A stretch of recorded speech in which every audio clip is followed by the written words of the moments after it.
Kembali di Breaking News Kompas TV, yang Anda saksikan saat ini adalah Ketua PMI Yusuf Kalla yang sedang berbincang dengan Bupati Cianjur Herman Suherman dan berkoordinasi terkait penanganan pasca bencana gempa berkekuatan 5,6 magnitudo 5,6 di Cianjur, Jawa Barat. Ya pasca bencana itu kan rehabilitasi dan rekonstruksi, rumah-rumah dibangun kembali. Karena itu harus disiapkan dari sekarang. Dari sekarang harus disiapin perencanaannya. Apakah itu dikerjakan kontraktor, apa itu dikerjakan oleh rakyat sendiri, dikasih bahan, atau dikasih uang saja terserah mereka. Kalau banyak konsep, kalau di zaman Jogja dulu bagus, ada gempa, itu bahannya aja disiapkan, bantu rakyat sendiri kerja. Oh iya. Gitu ya. Teman-teman ya. Makasih.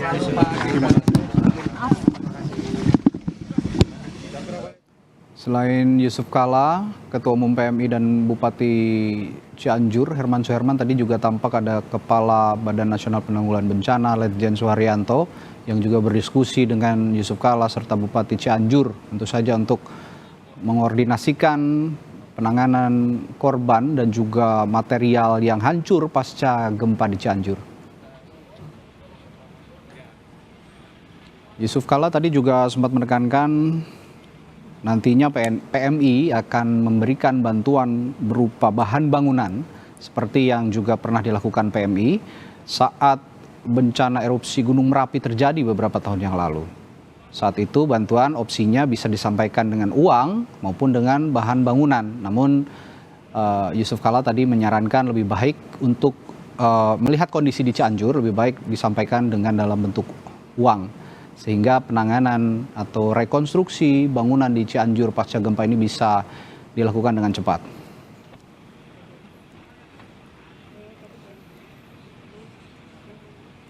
Gempa berkekuatan magnitudo 5,6 di Cianjur beberapa hari kemarin memang meluluh lantakkan sejumlah bangunan warga yang sepertinya memang konstruksinya tidak tahan gempa, sehingga banyak juga korban yang jatuh.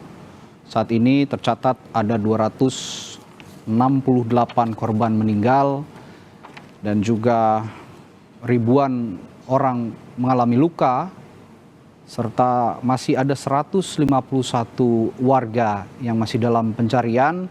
Dan di titik terparah terdampak gempa, tadi masih ada 30 orang yang saat ini intensif dalam pencarian oleh tim pencari, tepatnya di Desa Cijedil di Cianjur, Jawa Barat, Kabupaten Cianjur, Jawa Barat. Lalu masih ada 86 orang juga yang dirujuk ke Rumah Sakit Umum Daerah Sayang Cianjur, Jawa Barat yang mengalami korban luka. Namun tadi berdasarkan keterangan Ketua Umum PMI Yusuf Kalla, 86 orang korban luka ini mayoritas mengalami luka ringan, sehingga diprediksi akan bisa ditangani dengan cepat dan beberapa hari ke depan bisa pulih kembali. Sedangkan untuk yang mengalami korban luka berat itu sudah dirujuk ke rumah sakit yang lebih besar. Tadi saya sempat juga mendengar informasi dari Direktur Rumah Sakit Umum Daerah Sayang, ada juga yang dirujuk ke Rumah Sakit Hasan Sadikin di Bandung, Jawa Barat. Itu yang menderita luka berat.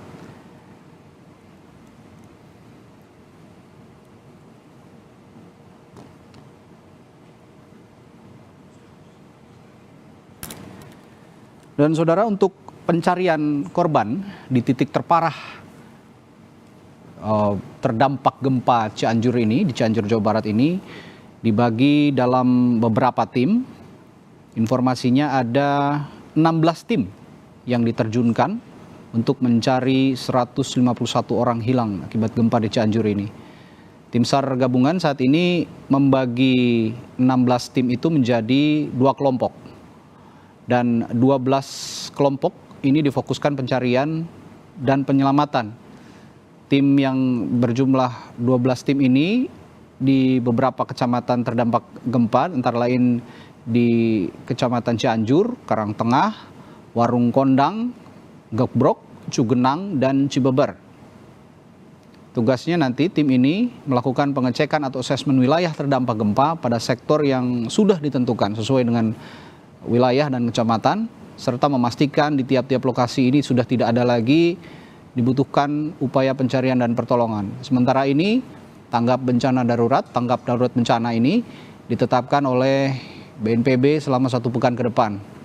Dan nanti kita akan ketahui hasilnya setiap hari. BNPB akan melaporkan bagaimana perkembangan pencarian korban dan juga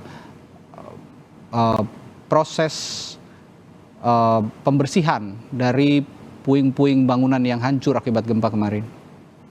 Sementara untuk pencarian yang dilakukan oleh Basarnas, ini tim akan dibagi menjadi 4 sektor pencarian. Informasinya seperti itu, yaitu di sektor 1, ini di Kampung Cugenang, ini salah satu kampung yang terdampak parah juga dari gempa bumi di Cianjur kemarin.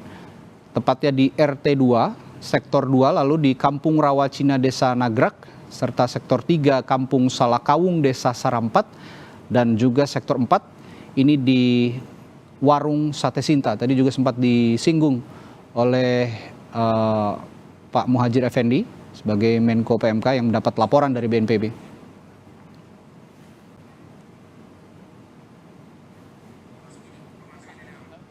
Izin ya Pak. Dan saat ini jurnalis Kompas TV di Rumah Sakit Umum Daerah Sayang Cianjur, Fida Alatas sudah bersama Kepala BNPB, Letjen Suharyanto, yang juga memantau korban bencana di sana, dan Fida nanti akan mewawancarai Kepala BNPB di sana. Fida? Ya, Fida, saat ini Anda sudah bersama Kepala BNPB, apa yang akan disampaikan oleh Kepala BNPB, silakan. Ya baik, sebetulnya tadi Kepala BNPB ini sudah sampai lebih dulu sebelum Jusuf Kalla ini hadir untuk kemudian meninjau korban gempa di RSUD Cianjur. Dan tadi sebetulnya sudah banyak yang diupdate Radhi dan juga saudara, namun untuk lebih lengkapnya terkait apa kemudian hal-hal yang akan terus dilakukan, kita akan langsung bertanya kepada Kepala BNPB. Bapak, selamat siang Pak. Selamat siang. Izin ya Pak ya, kita berbincang lagi. Tadi sebetulnya sudah meninjau ke seluruh posko begitu ya, yang ada di RSUD Sayang Kabupaten Cianjur. Baik, Radhi dan juga saudara, kita harus mengevakuasi diri ke tempat yang lebih aman karena saat ini gempa kembali terasa di RSUD Kabupaten Cianjur. Jadi kita semua harus keluar, Radhi dan juga saudara, ke tempat yang lebih aman. Meskipun di sini memang meskipun memang di sini kondisinya hujan deras sekali, Radhi dan juga saudara, ini kami menyelamatkan diri bersama-sama dengan kemudian Kepala BNPB, lalu juga staf-staf di sini langsung menjauh dari gedung. Tadi kita melakukan wawancara atau standby dari gedung instalasi gawat darurat. Sepertinya lebih aman Pak di sini kalau kita melakukan wawancara. Baik Pak, Bapak berkenan untuk kami wawancara Pak? Ya silakan, sebentar aja boleh. Baik. Pak, update-nya seperti apa saat ini? Tapi yang lebih kemudian penting lagi, korban bagaimana Pak hingga saat ini? Baik, untuk jumlah korban, memang angka kemarin kan 268 meninggal dunia. Mungkin nanti sore akan ada updating lagi. Kompresi pers pukul 17.00 nanti kami akan sampaikan. Sekarang ini masih proses pencarian terus kepada korban. Kami fokus hari ini di 4 titik ya, 4 titik pencarian. Kemudian juga tadi sudah rapat koordinasi, sudah membagi tugas untuk pencarian dan evakuasi ini di bawah koordinasi Deputi 1 BNPB. Kemudian juga sudah rapat koordinasi dengan seluruh kepala desa, Babinsa, Babin Kaptipmas, Camat, dan Ramil. Mereka sudah melaporkan titik-titik pengungsian. Ada beberapa kelompok masyarakat yang belum dapat bantuan. Ini kami pastikan hari ini semuanya sudah bisa mendapat bantuan. Kemudian juga terkait dengan pendataan rumah-rumah yang rusak, infrastruktur yang lain, ini juga sudah terus dilaksanakan. Informasinya masih ada yang informasinya masih ada kemudian tempat-tempat yang terisolir Pak, apakah itu benar Pak? Nah ini juga makanya dalam rapat koordinasi ini para kepala desa, Babinsa, Babin Kaptimas itu melaporkan ke kita. Nah kalau memang betul ada, kita akan dorong logistiknya baik lewat darat maupun lewat udara. Kita siapkan 3 helikopter. Oke, baik. Intinya kemudian pemerataan bantuan dan juga nanti tempat-tempat yang terisolir terus diupayakan oleh BPBD. Dan target kami hari ini sudah tidak ada lagi yang terisolir dan tidak ada lagi kelompok masyarakat yang mengungsi yang tidak mendapat bantuan. Ada 14 titik tempat pengungsian yang terpusat di 12 kecamatan. Kemudian apabila ada masyarakat juga yang ingin mengungsi di dekat rumahnya masing-masing, kelompok 5-6 orang, satu keluarga begitu tetap kita layani. Sementara mereka menggunakan terpal-terpal begitu. Ada desa juga pengadaan terpal, nanti secara lambat laun kita ganti dengan tenda keluarga. Hari ini juga secara lambat laun kita berikan tenda-tenda keluarga yang cukup 5-6 orang. Dan logistiknya kami pastikan untuk tetap didorong.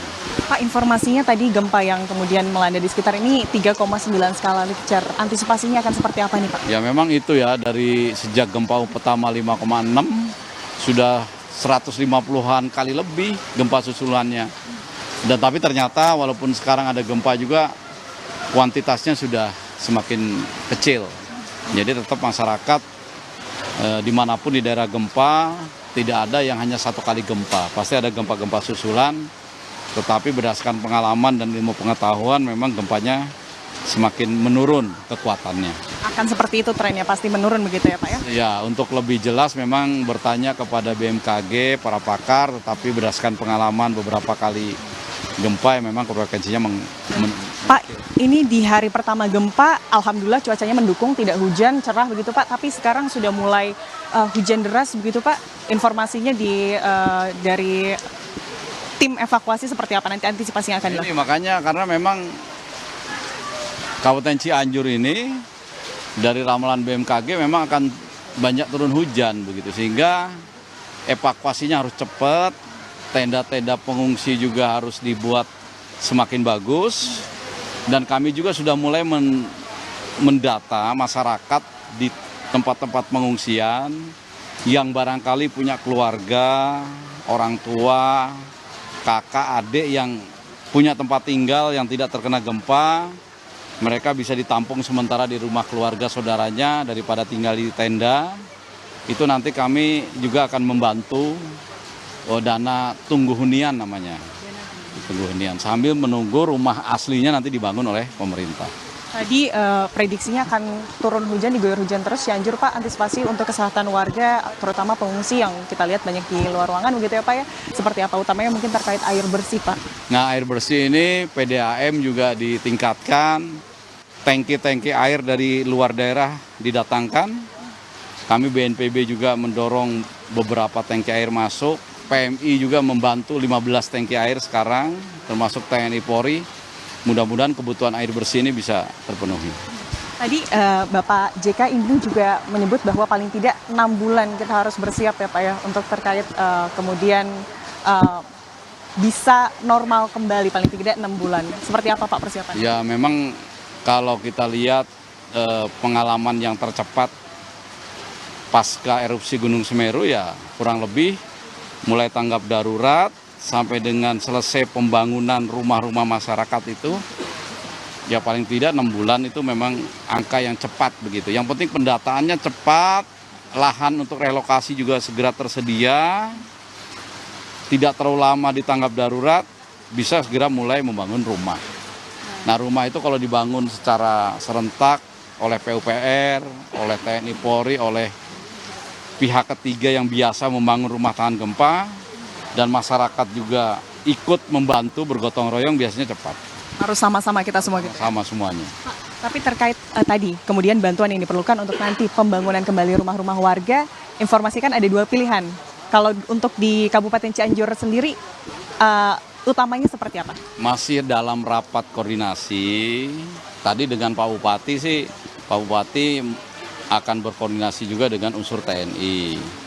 Atau nanti juga bisa dengan pihak ketiga, bisa juga serentak. Untuk yang rumah rusak sedang, rusak ringan mungkin bisa juga oleh masyarakatnya sendiri. Nanti direimburse. Jadi untuk rumah sedang, rumah rusak ringan kan 25 juta, yang rusak ringan 10 juta. Bisa juga diperbaiki oleh yang punya rumah gitu. Nanti bantuannya bisa dimintakan kepada pemerintah. Tadi apa harus kita sama-sama, tidak hanya pemerintah, masyarakat juga ikut bareng-bareng seluruh lapisan masyarakat.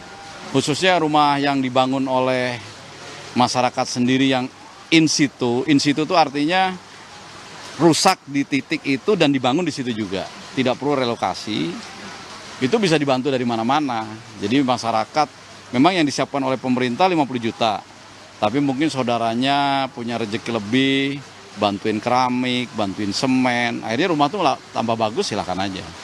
Tetapi yang relokasi, yang menyiapkan tanah begitu, itu dibangun oleh PUPR, sudah ada standar rumah tahan gempanya. Pak, tadi kemudian ada ancaman hidrometeorologi yang kemudian menimpa Cianjur begitu ya Pak. Ada skema-skema seperti apa nanti agar tanggap darurat ini bisa kemudian tetap lancar dilakukan Pak?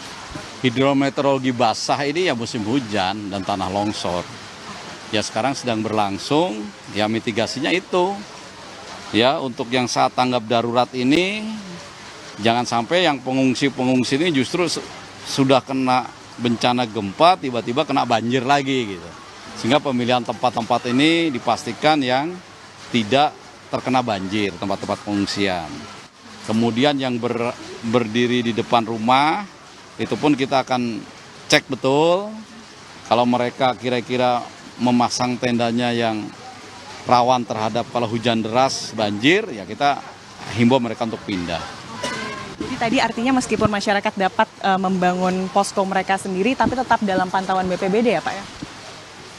Pemantauan BNPB, TNI, Polri, BPBD, pemerintah pusat, pemerintah daerah, dan semua stakeholder penanganan bencana yang ada di Cianjur. Semuanya akan meninjau ke situ. Dan harus. Dan itu sebetulnya juga mereka dibujuk sebetulnya. Kita bujuk supaya pindah ke tempat pengungsian terpusat. Karena jelas lebih terjamin keamanannya, lebih tersedia sanitasinya, logistiknya. Tetapi kan ada saja beberapa mungkin yang terus tidak mau begitu, ya bukan berarti yang tidak mau itu terus kita tinggal, tetap aja kita dampingi. Siap Bapak, terima kasih banyak Pak. Sehat-sehat selalu, semoga ini masa tanggap darurat bisa cepat-cepat kita lewati dan segalanya jadi lebih baik. Terima kasih banyak Pak atas waktunya. Ya Radi, itu tadi bagaimana kemudian situasi masa tanggap darurat saat ini di Kabupaten Cianjur pasca gempa yang kemudian melanda pada Senin lalu. Dan tentunya target dari BNPB ini adalah bagaimana kemudian di hari ini paling tidak tempat-tempat yang informasinya masih terisolasi, lalu juga warga-warga atau masyarakat yang informasinya ini masih belum terdistribusi bantuan, Radi dan juga saudara, ini targetnya akan kemudian terus disisir begitu oleh pemerintah dan juga BNPB agar ini bantuan merata begitu, Radi. Ya, Vida, tadi Anda pada saat awal wawancara dengan Kepala BNPB ada gempa susulan berkekuatan atau bermagnitudo 3,9 yang mengguncang Cianjur dan terasa di tempat Anda berdiri tadi di Rumah Sakit Umum Daerah Sayang Cianjur. Bisa Anda gambarkan apakah di sana terjadi kepanikan juga karena banyak juga pasien-pasien ataupun korban yang masih dirawat di tenda-tenda darurat dan banyak juga elemen-elemen yang datang ke sana untuk menyampaikan bantuan. Seperti apa, Vida?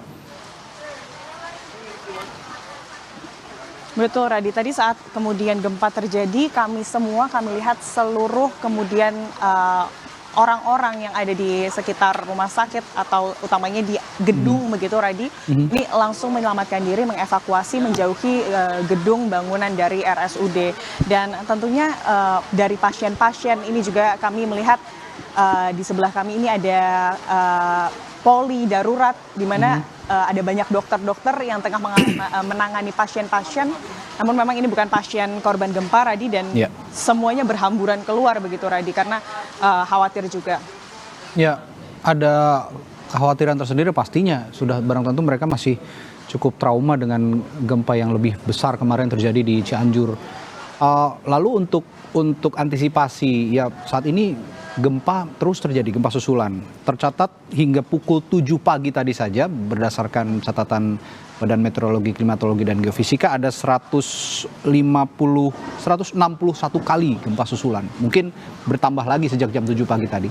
ada antisipasi khusus dari Rumah Sakit Umum Daerah Sayang jika memang nanti ada gempa susulan dan kita tidak tahu bahwa gempa susulan ini akan berkekuatan lebih besar atau tidak? Apakah ada antisipasi khusus? Itulah mengapa Radi dan juga saudara hari ini meskipun pelayanan umum telah dibuka bagi warga masyarakat Cianjur, namun tentu pelayanan ini tidak dilakukan di dalam ruangan atau di dalam gedung RSUD Cianjur. Semuanya kalau kita bisa lihat ini mendirikan tenda-tenda dengan ukuran besar, di mana di situ pelayanan kepada pasien dilakukan di situ, Radi, untuk kemudian menghindari tadi gempa yang susulan begitu yang terus-menerus terjadi hingga saat ini. Apalagi kalau kita melihat dari kondisi gedung masih banyak retakan begitu, Radi. Ya, baik. Baik, terima kasih Vida Alatas. Kami akan nanti perbarui lagi informasi dari sana, dari Rumah Sakit Umum Daerah Sayang di Cianjur, Jawa Barat. Dan tetaplah berhati-hati karena memang gempa susulan masih sering terjadi dan dikhawatirkan juga ada bencana ikutan yang terjadi. Terima kasih Vida. Saudara, breaking news Kompas TV, jeda sejenak, kami kembali sesaat lagi.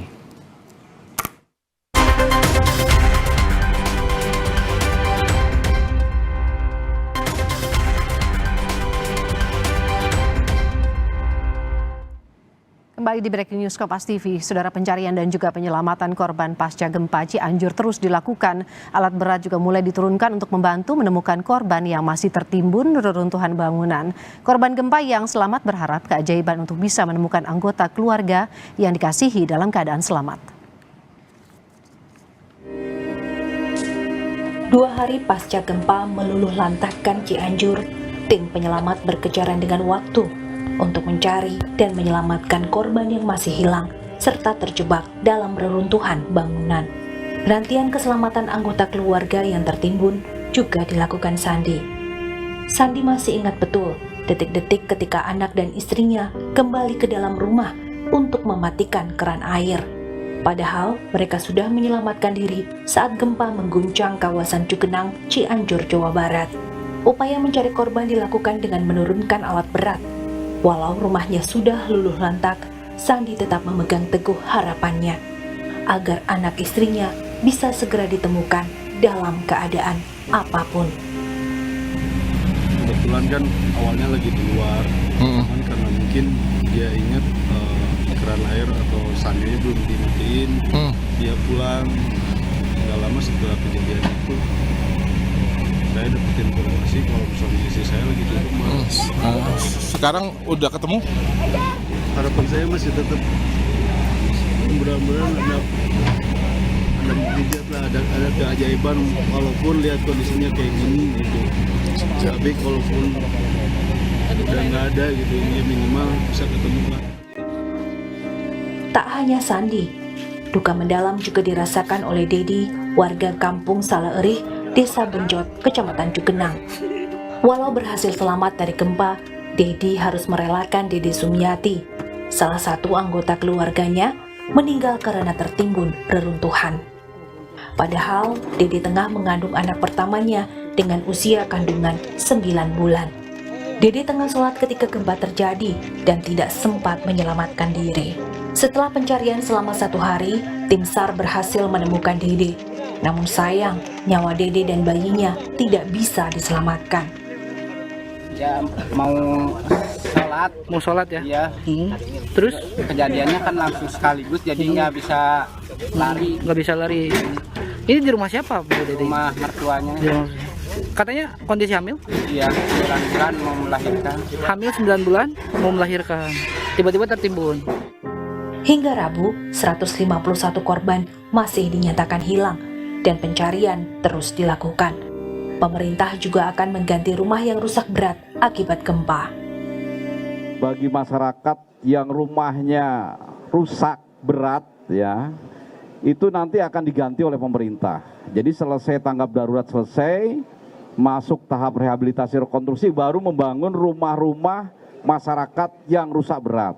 Nah, ini rekan-rekan media sampaikan kepada masyarakat, sehingga masyarakat walaupun menderita juga tenang bahwa nanti rumahnya ini akan dibangun kembali oleh pemerintah.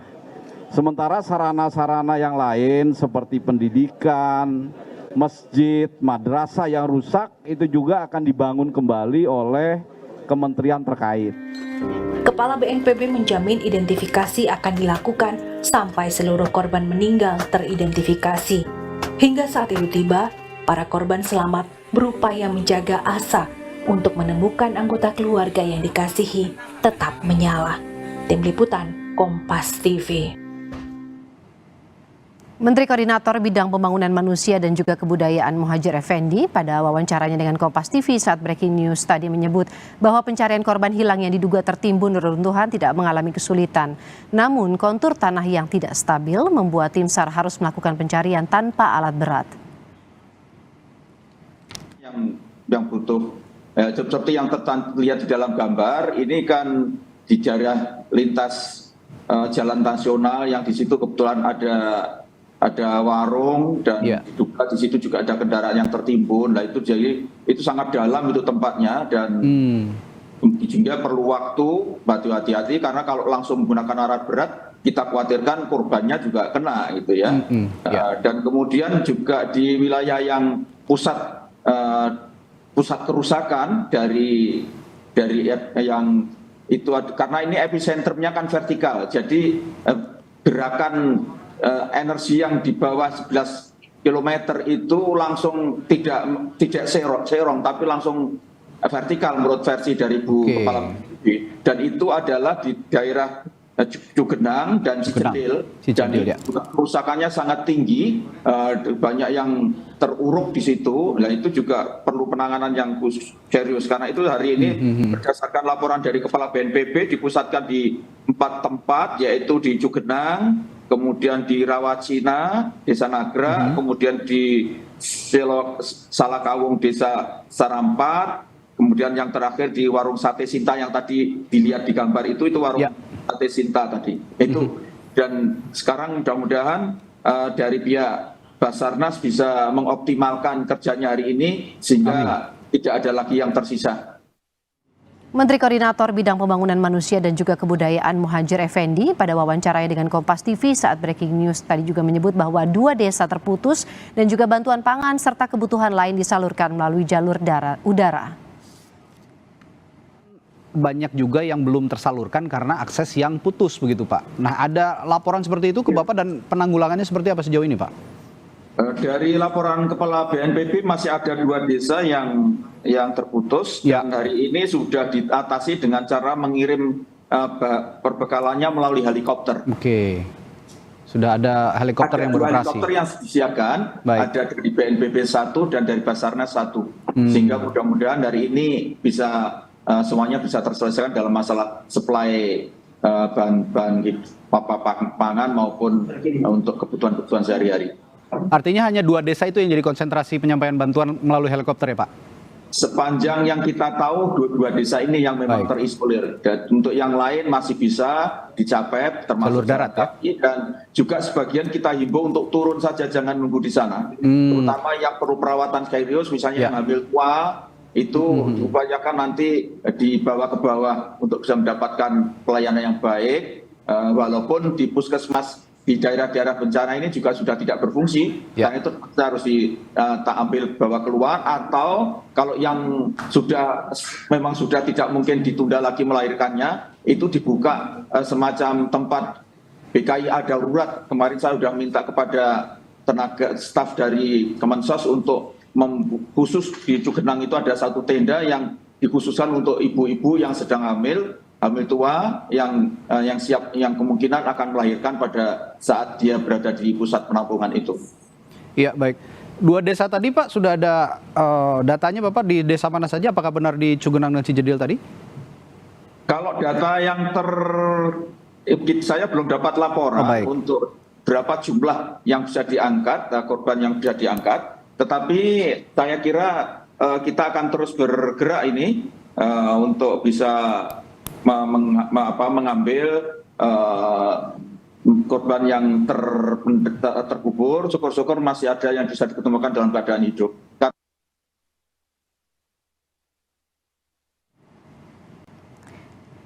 Saat ini Panglima TNI sedang melakukan kunjungan ke Rumah Sakit Umum Daerah Sayang Cianjur. Kita akan melihat seperti apa kondisi terkini di RSUD Sayang Cianjur. Sejauh data yang kami peroleh, masih ada 86 korban yang saat ini dirawat. Selebihnya ada 500 lebih korban. Ada yang sebagian sudah dipulangkan dan juga sebagian dirujuk ke rumah sakit lain, salah satunya Rumah Sakit Hasan Sadikin Bandung. Para korban yang saat ini dirawat juga berada di tenda-tenda yang ada di pelataran Rumah Sakit Umum Daerah karena memang masih belum dimungkinkan untuk dirawat di dalam gedung, mengingat masih ada 161 gempa susulan pasca gempa besar melanda pada Senin siang lalu.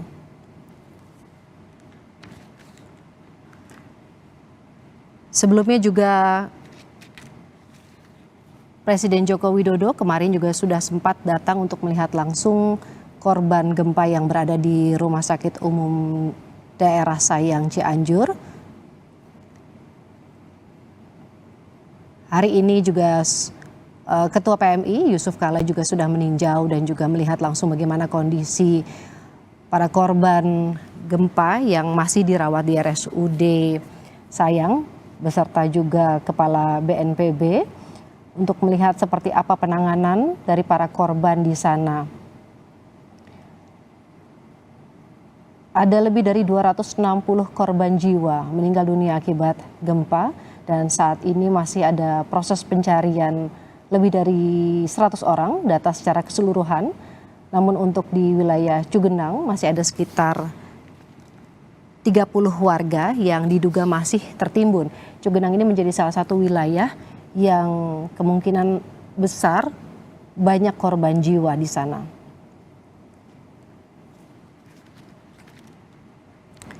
Ada bantuan juga, tadi sebelumnya jurnalis Kompas TV sempat mengatakan bantuan yang diberikan dari BNPB beserta TNI, ada 3 helikopter yang nantinya akan memberikan bantuan langsung berupa pangan dan juga kebutuhan lainnya untuk para korban gempa yang ada di sejumlah posko. Ada 14 posko totalnya untuk warga bisa kemudian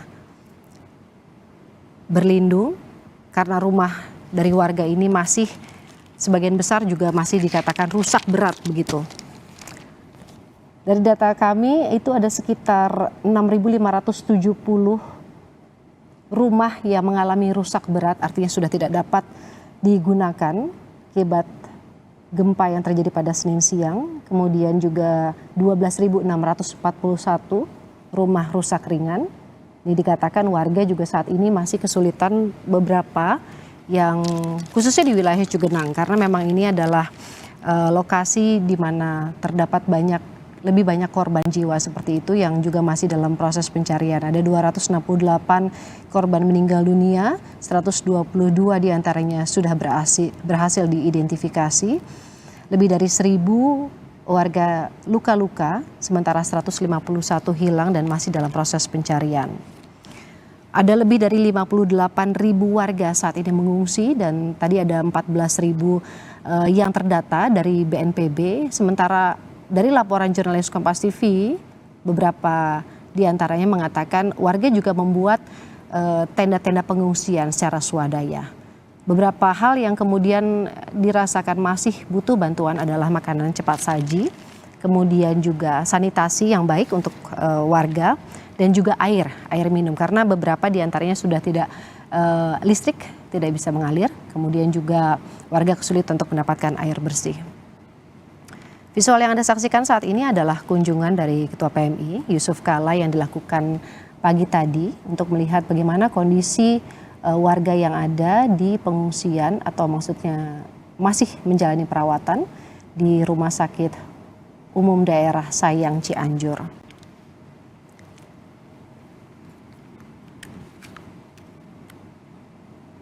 Juga sebelumnya dinyatakan bahwa oleh Menteri Koordinator Bidang Pembangunan Manusia dan juga Kebudayaan, Muhadjir Effendi, ada 2 desa yang terputus saat ini dan juga bantuan pangan serta kebutuhan lain juga disalurkan melalui udara. Yang tadi saya sempat katakan ada 3 helikopter yang saat ini proses pemberian bantuan diberikan kepada warga. Sebetulnya beberapa jalur yang sempat terputus ini sudah bisa dilakukan atau diangkat dengan alat berat, namun kemudian kontur tanah yang masih belum stabil Mengingat juga masih ada gempa-gempa susulan, ada 160 lebih gempa susulan yang terjadi meskipun besarnya gempa ini tidak sebesar gempa utama yang terjadi pada Senin siang.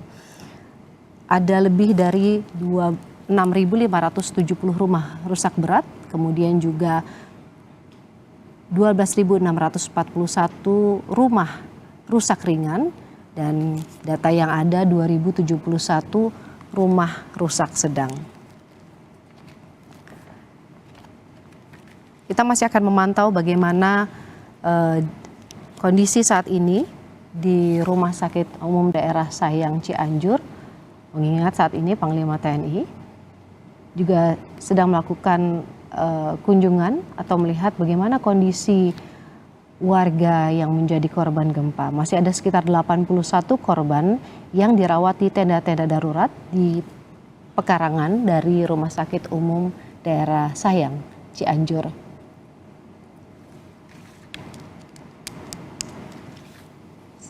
Sekitar pukul 11 lewat 45 menit tadi juga terdapat gempa susulan saat jurnalis Kompas TV Fida Alatas tengah memberikan laporan gempa bermagnitudo 3,9. Warga juga dirasakan saat itu masih panik. Sebagian warga masih memilih memang berada di luar area rumah mereka meskipun rumah mereka dalam keadaan rusak ringan karena dikhawatirkan gempa-gempa susulan masih terus terjadi.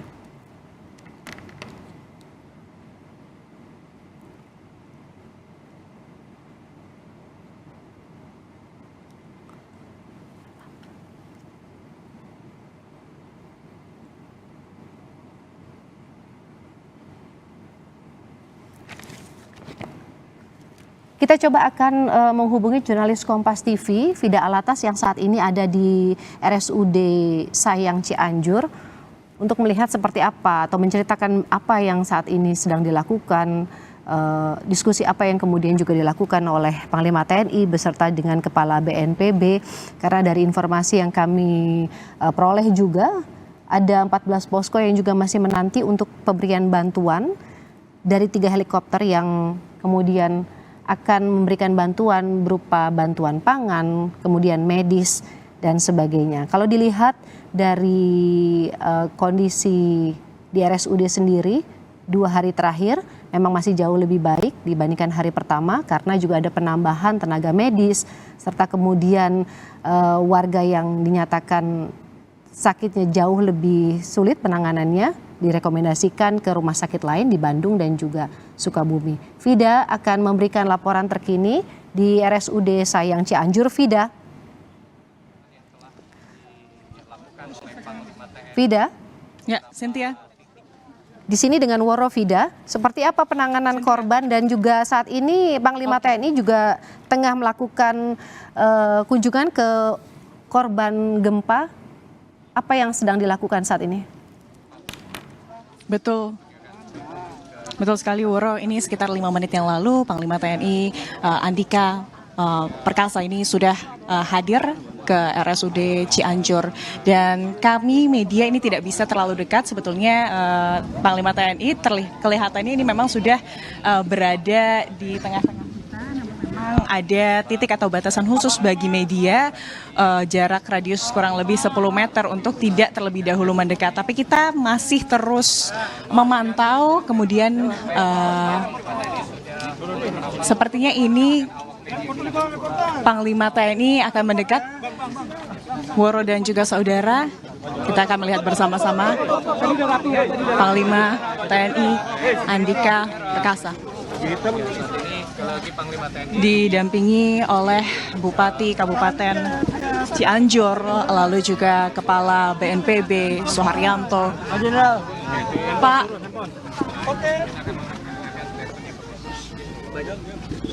sudah ya. Bantuan apa saja yang diberikan TNI untuk penanganan gempa Cianjur ini, Pak? Bantuan saya bawa itu 8 makanan ya. Makanan kita bawa 8.000 paket.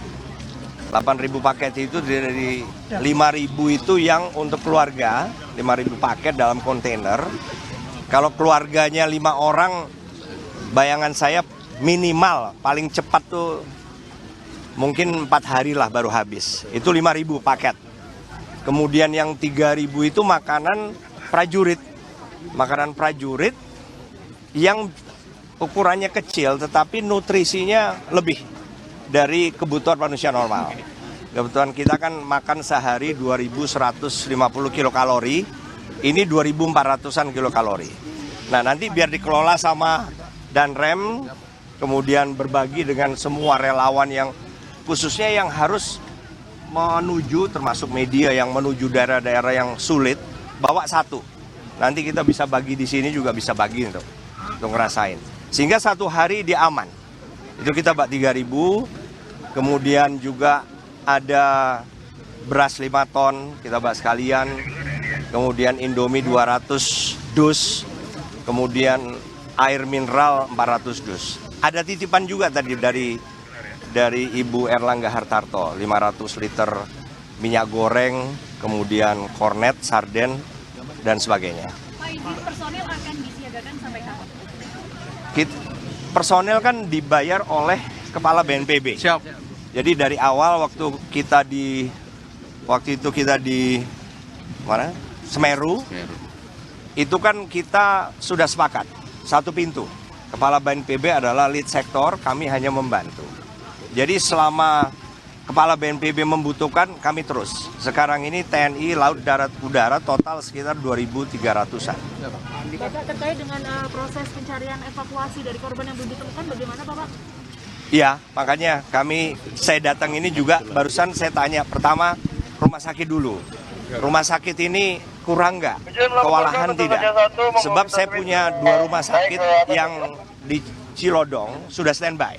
Satu itu 120 bed, yang satu 100 bed. Itu bukan hanya tenda dengan tempat tidur, tapi rumah sakit yang bisa mandiri karena ada ICU-nya, IGD, kemudian ruang operasi, kemudian ruang radiologi, X-ray, dan macam-macam. Untuk tim medis di lapangan seperti apa nih Pak yang diberikan Pak? Sudah, kalau tim medis kami sudah ada 19 pos kesehatan, udah menyebar. Makanya kami tanya tadi, apabila ternyata ya dibutuhkan, kita pasti kerahkan. Semua personil apakah sudah ada di beberapa posko Pak, di posko warga? Oh sudah. Kita tersebar seluruhnya tadi. Pos kesehatan tadi kan tersebar tadi, 19. Kemudian juga pos pengungsian kita juga sudah menyebar semua. Iya, kasihan.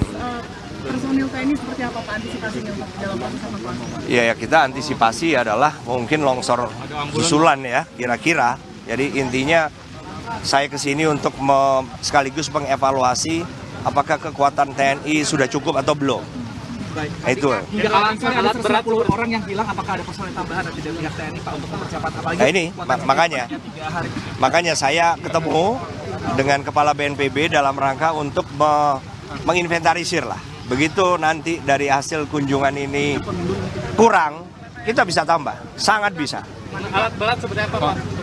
Alat berat kita sudah beberapa saja. Itu juga saya lihat di jalan kan dari PUPR memang sudah dominan ya. Kami siap, kami punya. Petunjuk Sanca 1 sore. Ya, personel, alat berat, kemudian fasilitas kesehatan, dapur lapangan, psikologi kalau memang diperlukan, kita juga siap. Siap Pak. Apakah ada tim ahli dari kemudian militer yang juga turun Pak? Psikologi. Kami sudah siapkan. Tinggal ini call-nya ini barusan nih nanti. Kami kan baru ketemu nih. Makanya saya pikir tadi terakhir gitu ya. Mekanisme keamanan mungkin Pak yang terisolir, bagaimana mengerahkan Babinsa karena mereka juga yang mengetahui medan di sana begitu. Betul. Arahan yang disampaikan. Betul. Jadi kebetulan kan Koramil kita gelarnya memang sudah menyebar.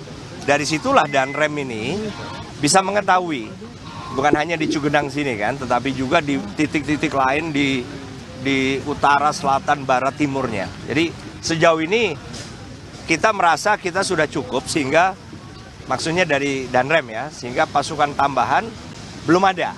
Nah, makanya saya ingin mengkonfirmasi hari ini. Baik, makasih Pak. Iya, thank you. Terima kasih ya. Terima kasih. Ya, pelan-pelan yuk, pelan-pelan. Makasih Kak.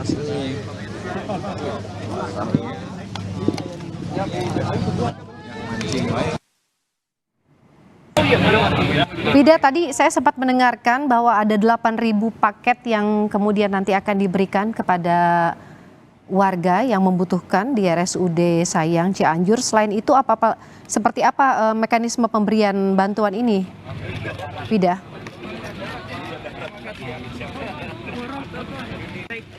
Saat ini Menko Polhukam Mahfud MD ini juga hadir di tengah-tengah kita di RSUD Cianjur dan langsung disambut oleh Panglima TNI.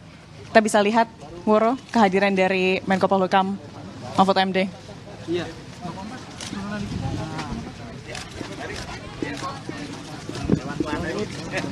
Ya, baik. Permisi.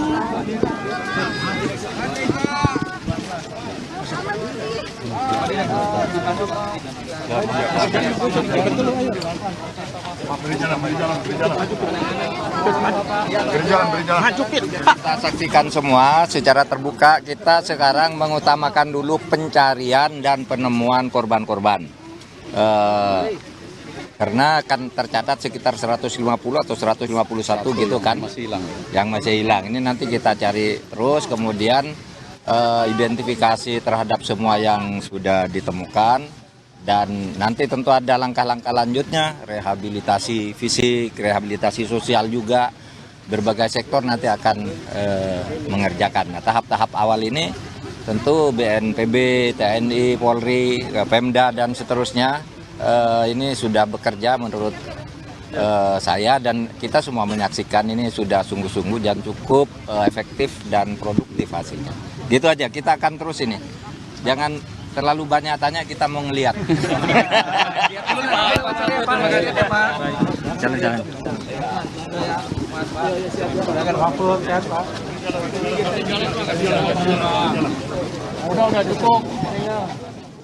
Selain Panglima TNI Jenderal Andika Perkasa, Menko Polhukam Mahfud MD juga datang ke RSUD Sayang untuk melihat kondisi warga yang menjadi korban gempa. Tadi dikatakan oleh Menko Polhukam saat ini adalah fokus pencarian kepada lebih dari 150 warga yang diduga masih tertimbun longsoran di beberapa titik, utamanya juga ada di kawasan Cugenang yang lebih dari 30 warga yang diduga masih tertimbun. Sementara untuk bantuan pangan yang rencananya juga akan diberikan saat ini bersama dengan kedatangan dua tokoh ini adalah 8.000 paket makanan, kemudian juga ada untuk makanan dari para prajurit sekitar 3.000 yang memiliki gizi yang cukup, namun kemudian lebih padat seperti itu, dan juga ada bantuan 5 ton beras serta 400 dus air mineral. Kita juga akan coba menghubungi kembali Vida Alatas dari RSUD Sayang untuk melihat apa saja perbincangan yang kemudian disampaikan oleh Menko Polhukam bersama dengan Panglima TNI, dan juga sebelumnya tadi saya lihat ada Ketua BNPB Letjen Suharyanto. Vida. Nah, ini kebetulan nih korban dari... Ya, Woro. Selain tadi fokus terkait pencarian, apa yang kemudian menjadi sorotan lain dari pembahasan yang kemudian saat ini sedang dibicarakan oleh Menko Polhukam? Metalisir di sini, zona ini zona.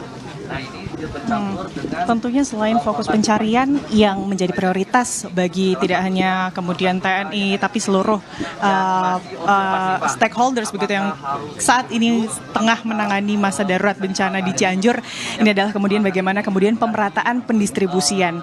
Yang masih terus dicari, Woro dan juga saudara, adalah bagaimana kemudian menemukan titik-titik yang informasinya masih belum mendapatkan bantuan begitu.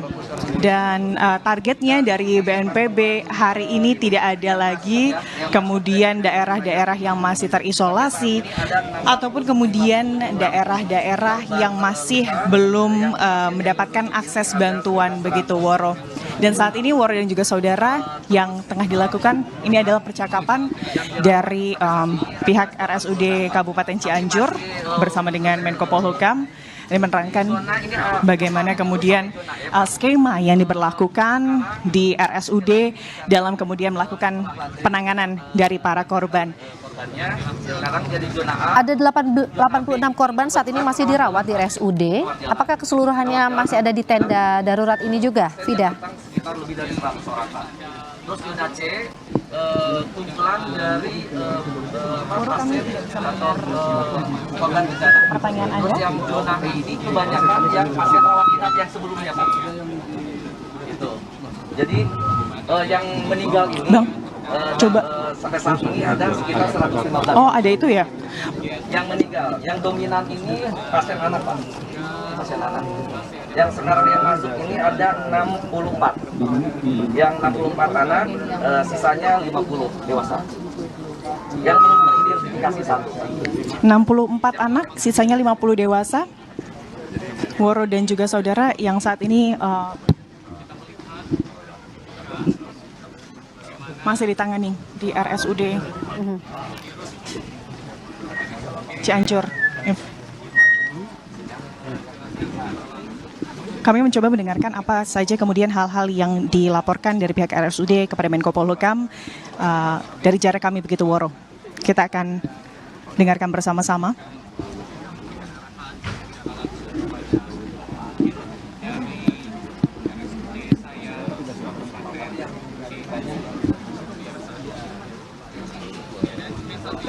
Coklat tinggi banget. Apa? Yang depan tinggi banget. Envelope dan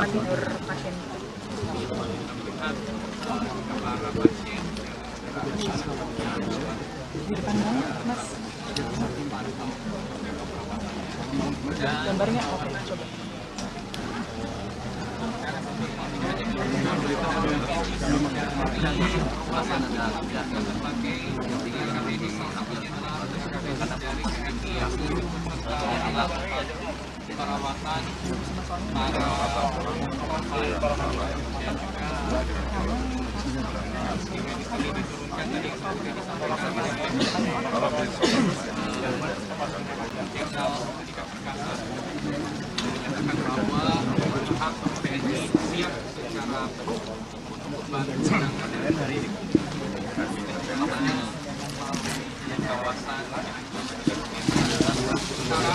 Kan 3,9. Yang tadinya 43 yang isi pasien di IGD berhamburan. Ya, terima kasih. Dan sisa ada 10 di dalam. Sekarang gimana, Mas? Mau langsung ke zona B, rawat jalan apa gimana, Pak? Gambarnya jelek banget, Bang. Izin, Bang. Oh iya, pada siap. Siap mana? Pada mana? Kita kemana? Kita nyoba kemana? Bapak kasih Bapak satu. Saya lagi live breaking news.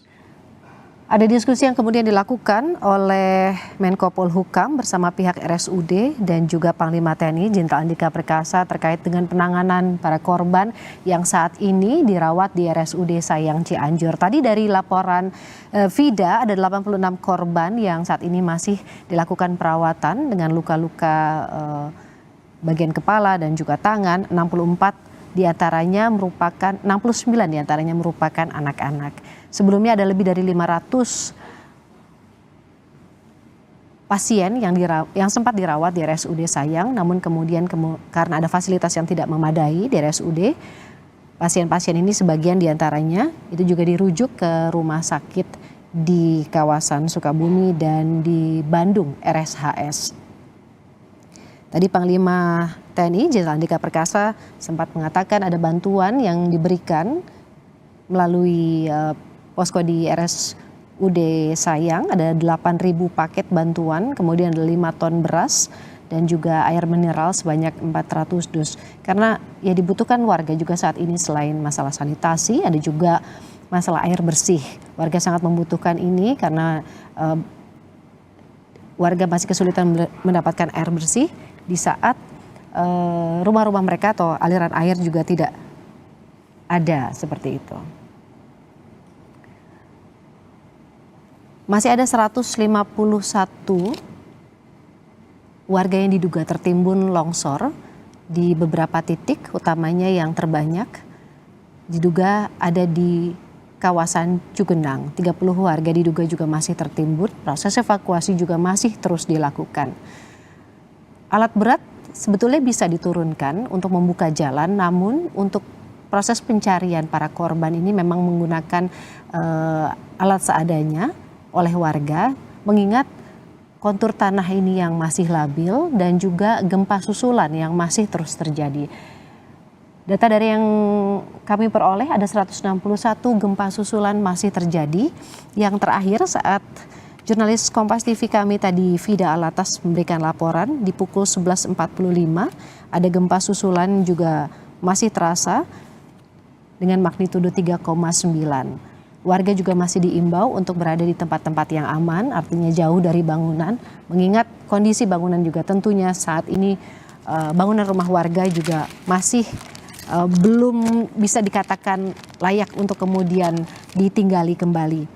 Dampak gempa Cianjur ini kerusakan ada 6.570 bangunan yang dikatakan rusak berat. Kemudian ada rusak sedang lebih dari 2.071 dan juga 12.641 bangunan rusak ringan. Visual yang Anda saksikan saat ini adalah kunjungan dari Menteri Mahfud MD, Menko Polhukam dan juga Panglima TNI, Jenderal Andika Perkasa, ditemani juga oleh Ketua BNPB. Ada Bupati Cianjur yang tadi saya sempat lihat juga untuk menemani Jenderal Andika Perkasa. Ini adalah salah satu lokasi longsor di Kecamatan Cugenang. Tempat warga juga masih diduga tertimbun, ada 30 warga yang diduga masih tertimbun. Proses evakuasi juga masih terus dilakukan sampai saat ini. Pemberian bantuan juga selain melalui jalur darat yang saat ini masih belum bisa dilakukan dengan baik, juga dilakukan dengan bantuan helikopter seperti itu dari BNPB dan juga TNI. Ada 3 helikopter yang akan memberikan bantuan untuk warga-warga yang membutuhkan di kawasan Cianjur.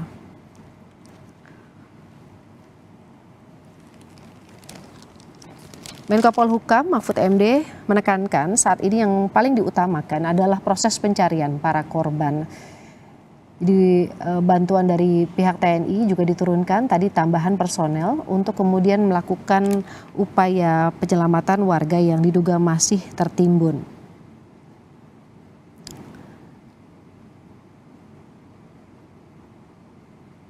Ada 260 orang meninggal dunia akibat gempa besar yang kemarin melanda Cianjur, Jawa Barat. 151 warga masih dalam pencarian. Kemudian saat ini ada sekitar 1.083 orang terluka dan juga dirawat pusatnya di RSUD Sayang Cianjur. Tadi jumlahnya ada sekitar 86 korban dan 69 diantaranya adalah anak-anak. Ya, masih dari RSUD Sayang Cianjur, diskusi yang kemudian dilakukan dengan pihak RSUD seperti apa penanganan warga yang terluka saat ini, kemudian apa-apa saja yang menjadi kebutuhan mendasar dari warga yang ada di RSUD Cianjur. Sementara ini adalah proses pencarian warga di Cugenang. Warga menggunakan alat-alat seadanya karena memang kondisi kontur tanah yang belum stabil, mengingat juga masih ada gempa-gempa susulan yang terjadi. Sekitar 161 gempa susulan juga masih dirasakan oleh warga. Yang terakhir 3,9 magnitudo sekitar pukul 11:45 waktu Indonesia Barat.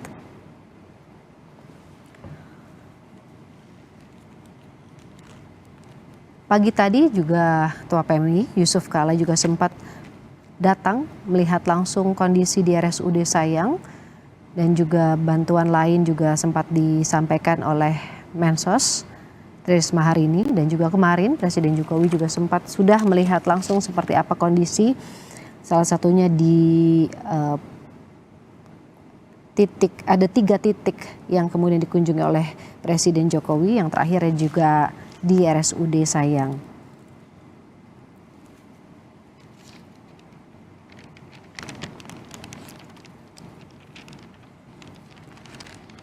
Saat ini kita masih akan juga mendengarkan laporan kembali dari Fida Alatas, jurnalis Kompas TV yang ada di RSUD Sayang, untuk melihat lebih lanjut poin-poin apa yang kemudian ditambahkan dalam hasil diskusi dari pihak Rumah Sakit Umum Daerah Sayang Cianjur bersama dengan Panglima TNI dan juga Menko Polhukam Mahfud MD.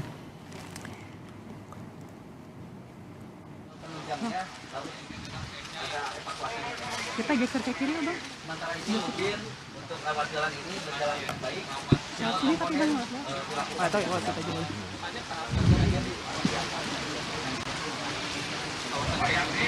Mas, kalau teleponnya Bang Andri mau di telepon boleh Mas?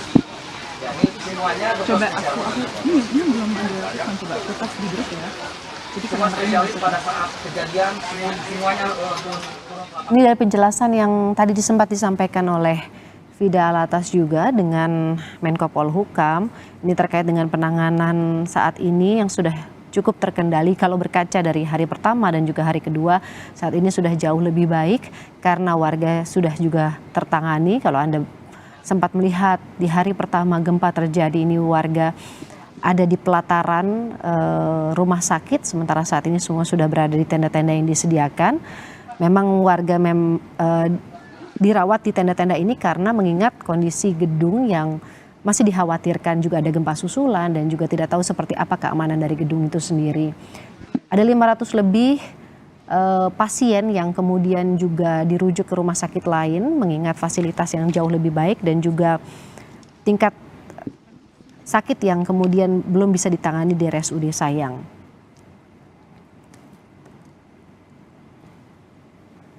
Proses pencarian ini masih terus dilakukan dengan alat seadanya. Warga dibantu anggota TNI, kemudian relawan itu turun langsung untuk melihat kondisi lapangan saat ini. Tadi juga sempat diguyur hujan. Ini artinya juga membuat kondisi tanah jauh lebih sulit untuk melakukan pencarian.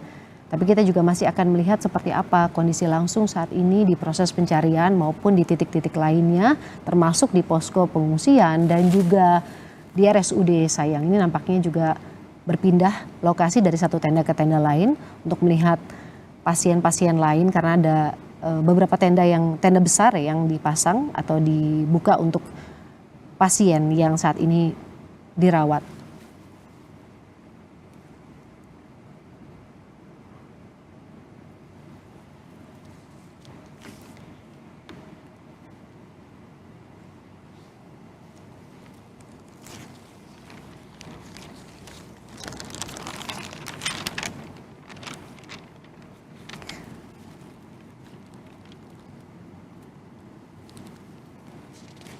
ada di Bandung, baik di Sukabumi, di 19 rumah sakit yang ada di berapa ya? Berapa tempat saya?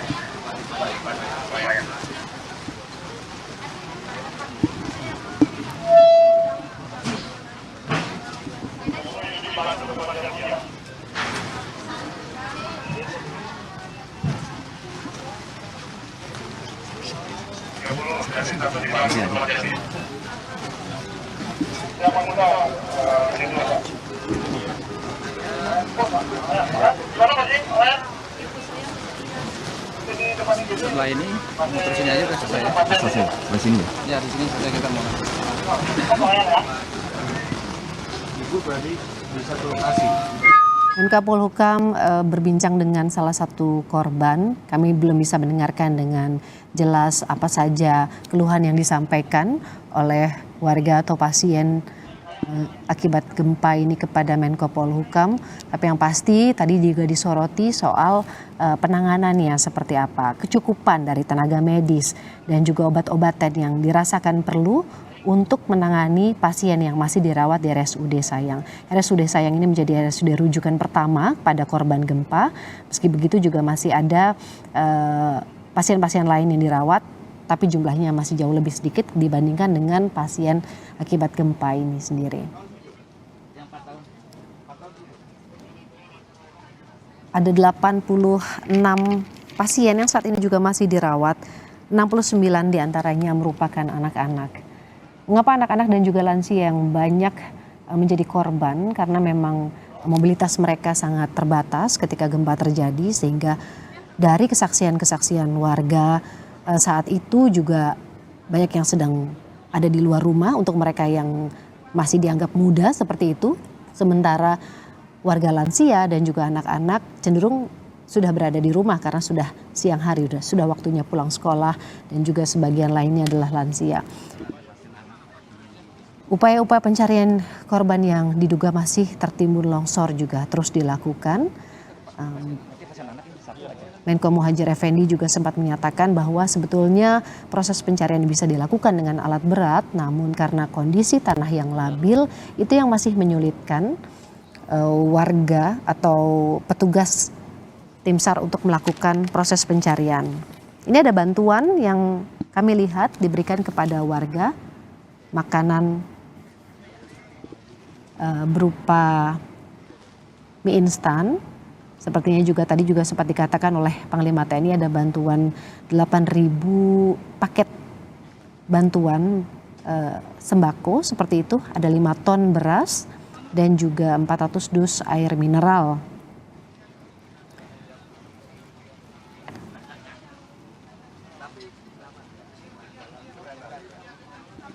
Gempa yang terjadi di Cianjur, Jawa Barat ini disebabkan oleh sesar mandiri. Sesar ini memanjang dari Teluk, Pelabuhan Ratu, Kabupaten Sukabumi hingga Padalarang di Bandung, Jawa Barat.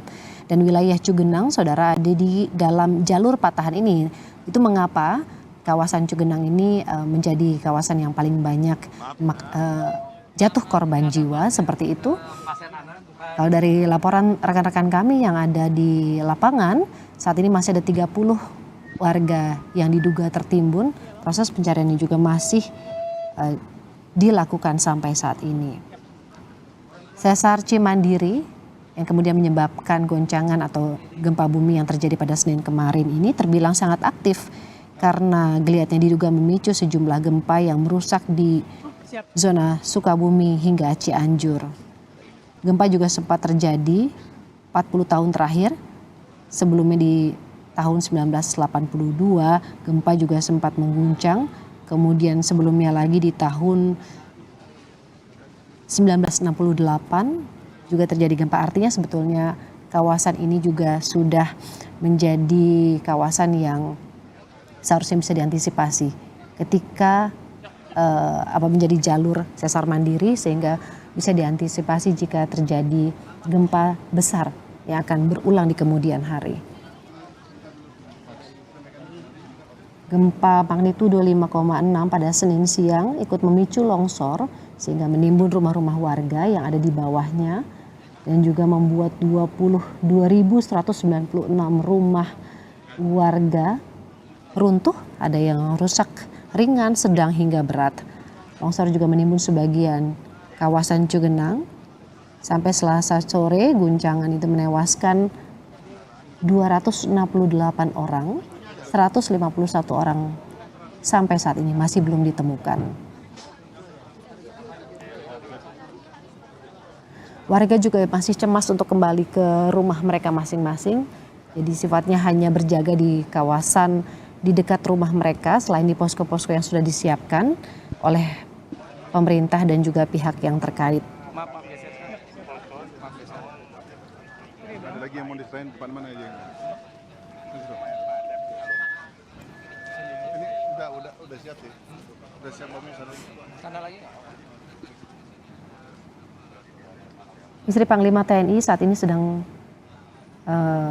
mencoba bertanya kepada pasien apa saja keluhan yang kemudian dirasakan dan juga penanganan dari pihak rumah sakit, karena di sebelah kanannya adalah perwakilan dari RSUD Sayang ikut membantu menjelaskan kondisi dari pasien tersebut.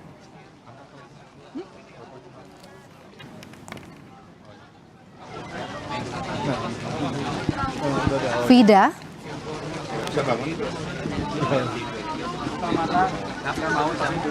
Moro. Ya, apa saja diskusi yang kemudian dilanjutkan oleh Panglima TNI bersama Menko Polhukam dan juga pihak dari perwakilan RSUD, Vida?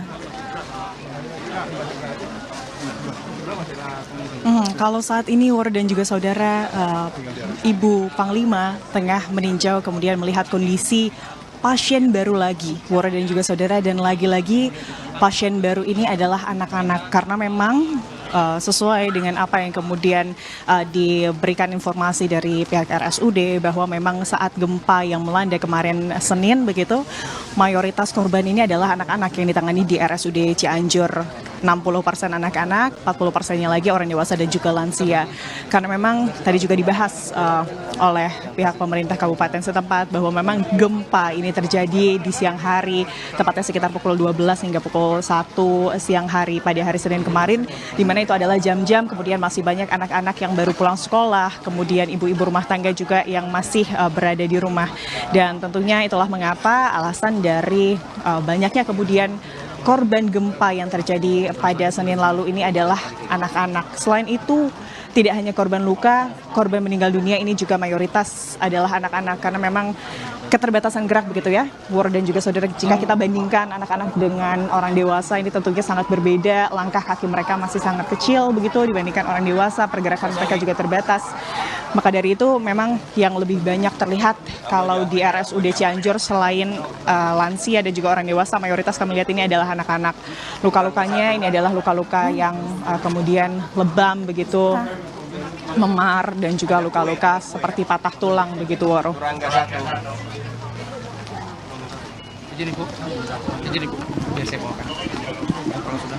Dan ini adalah pasien yang baru sekali, Waro dan juga saudara. Ini sedang dipersiapkan kemudian makanan berupa bubur yang sudah sepertinya Ibu Panglima ini akan kemudian menyuapi anak tersebut karena memang tidak mau makan informasinya. Anak ini masih trauma, terlihat masih sesak karena kemudian mendapat bantuan oksigen. Diajak mengobrol begitu oleh Ibu Panglima untuk kemudian agar lebih rileks, agar lebih tenang, agar kemudian semoga saja ini bisa mengurangi rasa sedihnya begitu. Baik Vida, nanti kita akan mendengarkan kembali laporan dari Anda, apa juga kemudian hasil diskusi lanjutan kalau memang ada, selain dari upaya pencarian dan juga pemberian bantuan lebih lanjut di Breaking News Kompas TV. Kami segera kembali.